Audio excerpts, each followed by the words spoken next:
What's up guys? Right now I work a pretty busy schedule. Realistically, I don't know, I would say I work between 40 and 60 hours a week. I don't know if I'm that busy, but I know it can be tough balancing work and training, so I wanted to share some tips with you guys. Hate me, tell me how you hate me. Tell me how I'm trash and you could easily replace me. Tell me that I'm strung out, wasted on a daily. Probably cause there's no one around me numbing all my pain.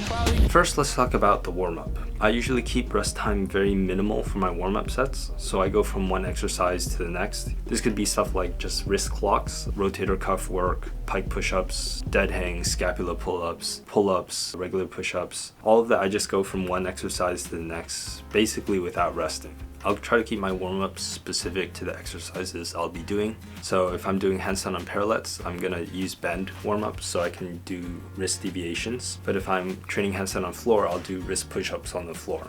The second thing is antagonistic sets. So basically I alternate pushing and pulling exercises so I don't have to rest as long between sets. That's really important because a very significant portion of the workout is spent resting. If you can reduce your rest times and still get good quality volume, that's always a good thing.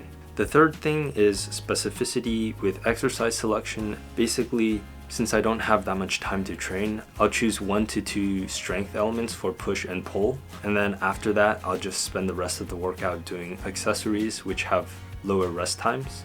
So to give an example, I might do handstand push-ups and front levers as my strength exercise, and then for my accessories I might do push-ups, arc rows, or pull-ups or lateral raises, stuff like that. The next thing I wanted to talk about is weekly programming. So right now I train upper body 3 times per week, and usually those sessions are 1.5 to 2 hours long. And then I'll work on handstands and mobility 2 times per week, and those will be usually less than an hour. That has me at a total of 8 hours per week, which is still a lot of time, but yeah, I guess. I guess I'm spending a lot of time training still. Regarding food, if I'm gonna eat before a workout, I like to keep it easy to digest so I can train as soon as possible. So what that'll look like is usually I'll eat fast absorbing carbs like banana. What do you mean by or that? rice. And I like to avoid high sodium or high fat foods because those can like make me store up water or make me feel bloated. And being light is really important for calisthenics. The next point is consistency. I know this one is obvious, but I think it's worth mentioning. I try to sleep, wake up, eat, train, and work at set times. Obviously, I'm far from perfect, but having a routine is really helpful for me. Then a note on commuting and waiting. So I really hate commuting and long lines, so I do my best to avoid them.